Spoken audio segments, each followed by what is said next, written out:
I'm going to read you a little list right here. This is going to be music to your heart right here because you're going music to your ears. I guess that's how that works. Uh, the list of players here, all guys that you love. Sebastian Munoz, Sung Jae Im, Byung-Hun An, Kevin Strillman, Dylan Fratelli, Harris English, Corey Connors, Chesson Hadley, Ryan Armour, Jason Kokrak. What do they all have in common? Besides just being flat out ball strikers and guys that you love to continually play week in, week out, most of them at least, they have all finished top 10 at this tournament over the past 3 years. There's something to be said for just really good iron play. Just a clinical, old-fashioned, look at the strokes gained approach and take those guys. And look at the top of the list. Some of the guys you mentioned, absolutely. Scotty Sheffler, terrific ball striker. I would be surprised if he's not at least somewhat up there, although he is coming off that positive COVID test that knocked him out of the U.S. Open, which I'm still pissed off about because he was going to go top 5 that U.S. Open. I'm convinced that he was going to be right up there. Playing amazing. Yeah, playing so good with 3 finishes of 4th or better, and that's in a WGC, a major championship, and a playoff event in his last 4 starts. So Sung Jae Im right up there. You didn't mention my favorite play on the board this week, Peter, a guy that I have mentioned a few times that I will be playing a lot. I've played a lot over the last few months. I'm going to be playing a lot more over the next year because I think this kid is really, really good. I actually think his price is a little too high this week. Doc Redman. Ooh. Doc Redman. Doc Redman. You can get him at I'm seeing anywhere from 35 to 45 or early in the week right now. As we're looking at things, what are you seeing on Doc Redman, and what do you think about him? The last time he played Bermuda grass, he finished T3 at the Wyndham Championship. I had picked him to win that week as well. Came really, really close for me. Terrific ball striker. He was 11th strokes gained approach last season, already 2nd this season. You do love Doc Redman, and for whatever reason, I'm not as high on Doc Redman so far, just at first glance at the first run of things. But I don't know why I'm not high on Doc Redman, because I do think it's a good setup for him. And then not to say that I'm super low on Doc Redman. He's losing strokes around the green, which is really his only weakness. He's been amazing in approach this year. So if you're going to take that angle, I really, really like it. Really, his only weakness is strokes gained around the green. But yeah, he's playing awesome. And I guess I'm looking at 2021 stats. So let's take a look at the 2020 stats. Yeah, similar story. Really good off the tee. 11th in 2020 in strokes gained approach. 183rd around the green. Middle of the pack and putting, and tee to green. I mean, with that approach game, he's doing quite well. So I like that call, but he is not rating as well for me. Here's a name that I know you're going to hate that I think is an awesome play this week. Okay, good. Let me hear it. Do you want to take a guess? I'm going to hate. At the top of the board. Near the top. Near the top of the board. Is it Corey I think Connors? He's probably the best value out there. I know you love Corey Connors. Is that it? No. Because you don't mind Corey Connors. I like Luke List a lot, but this is who I think is the most undervalued guy, and I have a lot of reasoning for it. Are you sure he's still in the field? Oh, I might not be. Did a top-end guy withdraw? Yeah. Who? Louis Oosthuizen? No, it's not him. Okay. All right. That's where I thought you were going. And I just wanted to. It's a similar high, this guy might have the most name. This guy does have the most name recognition in the field. Zach Johnson or Henrik Stenson? Sergio Garcia. Oh, Sergio. There you go. Okay. Yeah. Sergio. Yeah. Sergio, I played him at the Napa Valley. Gosh, I mean, that was that Safeway. He put on the worst putting this performance that I've ever seen. I had quite a bit of money invested, and I really needed Sergio, and was wasting my life away sweating the PGA Tour app. And it's Sergio to 7 feet, Sergio to 6 feet, Sergio to 8 feet. He had 10 holes in a row where he missed a 12-footer under birdie putt. And then he gets out of position one time, makes a bogey. He made an eagle from 5 feet. But basically, as you put on a display, ball striking wise, I think he lost around 7 strokes in 2 days putting, which that is all-time bad. So far in 2021, he's dead last in strokes gained putting because of that event. He's been really, really good off the tee. And I just think that his current price, I think there's a lot of value in Sergio. I know you're not a Sergio fan, but I can I'm get saying, into just it based at the on the price. stats, based on the stats, I see a lot of value in Sergio, who I see at 70-1 on draft. Or I was just gonna say, do you have those Bet MGM odds up let me there pull in up front of you? BetMGM. Because I am seeing him right now behind guys like Charlie Hoffman, Tom Lewis, Denny McCarthy, Patrick Rogers, right ahead of Chesson Hadley, who I actually like a lot this week. Richie Wierenski, Sepp Straka, Rafa Cabrera Bello, Rory Sabatini. He's like right in between all of those names, which, yeah, that's. I guess, I mean, usually the markets, especially, and I said it off the top, especially for events like this, a lot of it is based on name recognition. But Sergio, like you mentioned, biggest name in the field. And he's such a big name that I wasn't even looking at the top of the list. And I didn't They even have see him 45-1 on BetMGM. 45. Okay. I've seen some bigger That's a little numbers. lower. That Yes. 70-1 I've seen.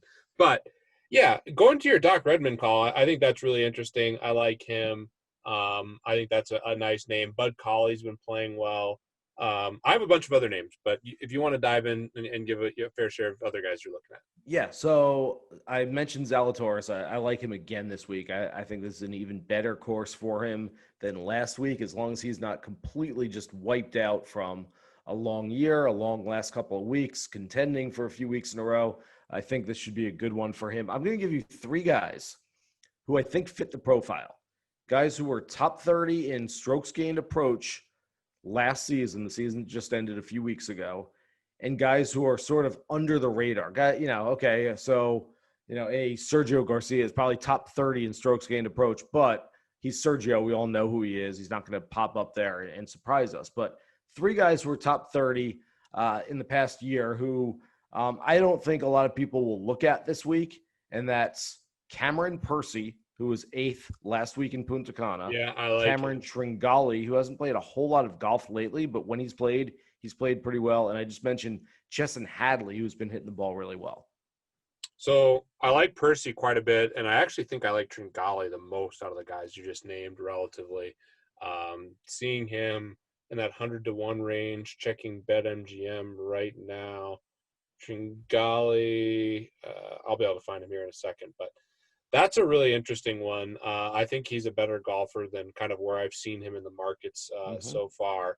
And again, if you're betting on BetMGM, which I don't look at their outrights quite as much as I look at their top 5s, top 10s, and 20s, mentioned it a million times, but I find a lot of times they have the best prices when you factor in that they don't do dead heat rules. You get paid out in full on the ties. Couple other names. One name that we're always on that I think is a really good course for him, Johnny Vegas, another guy who's just got all the talent in the world.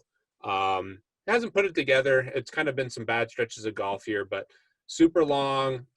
There's no specific thing I can point to why I don't think he's putting it together. I mean, he's had some bad putting and he's had some bad rounds at inopportune times, but just from a talent perspective and strokes gained off the tee perspective, I really like Johnny Vegas. And then I want you to pick out of these young guns because I've lost more money on Aaron Wise than like basically anybody. Yeah. And of Get course, off the Aaron Wise train. Of course, I still show a little value in Aaron Wise, which just makes me want to throw up. But there's a couple guys who all did poorly this last weekend.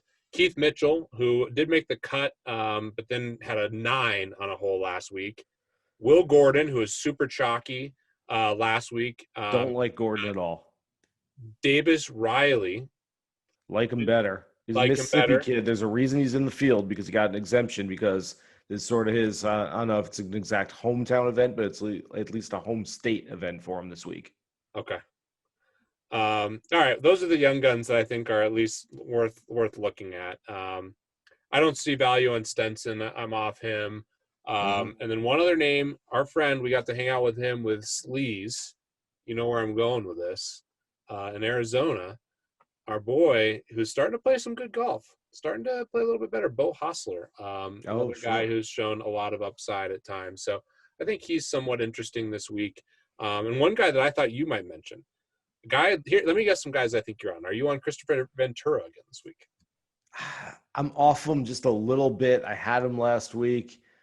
He was fine. He made the cut. He played pretty well on Saturday. Didn't do much on Sunday.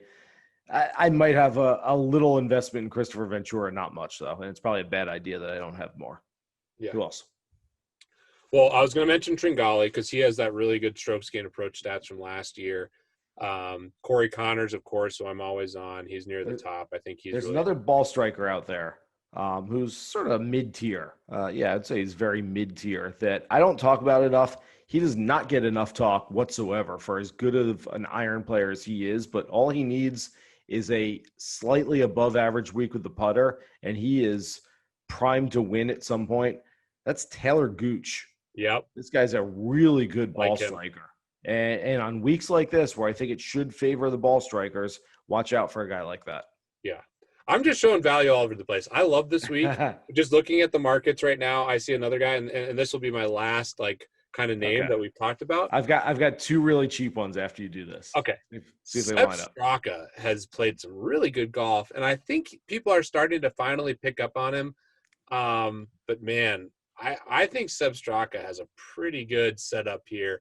Seeing some pretty big numbers on him, and yeah, I wouldn't be surprised to see him play well in this specific spot. Last year kind of had a resurgence at the end, was really bad around the greens, but decent in approach, decent off the tee, and he actually putted well, which is shocking that I like him. But I think he's an interesting bet this week. And then my last pick, that normally we take him when he's really, really long odds. He's kind of in the middle. But Siwoo Kim, when he gets hot with those irons, he is intriguing too, but he's shorter odds than I'd like to see. Yeah, still a little too low for me. I would very much recommend Sepp Straka this week because I was all over him last week, and he had the first round lead. I had him everywhere except first round leader last week, and that's why I thought I might be still the first round lead. So no, I would, especially if I jump off him this week. I think everyone else should jump on because that is a signal for everyone to get on him. I'll give you two low price guys, not necessarily for outrights, although if you want to sprinkle a little bit more top 20 type plays and maybe low end DFS plays, but Matthew Neesmith and Wesley Bryan, both Wesley Bryan, both South Carolina natives, both like putting on Bermuda grass, and both pretty good ball strikers as well. Wesley Bryan is the nicest dude of all time. When Tiger was not there at Tiger Jam, he was amazing. Got to hang out with him a bunch, and he was just one of the dudes. I mean, obviously he had a lot of responsibilities, and he was really kind of booming at that time. He was a famous golfer before with all his videos that he's done with his brother, but couldn't have been nicer. Was betting with us at Top Golf, was playing left-handed, doing all sorts of just great stuff. And I always root for Wesley. I can't remember which tournament. It might have been the RBC when he was mic'd up with Bubba Watson. That was just pure comedy. Yep. So always rooting for Wesley Bryan. His big strength is putting, so he doesn't pop as much for me. But I can't say a bad thing about him because he's such a good dude.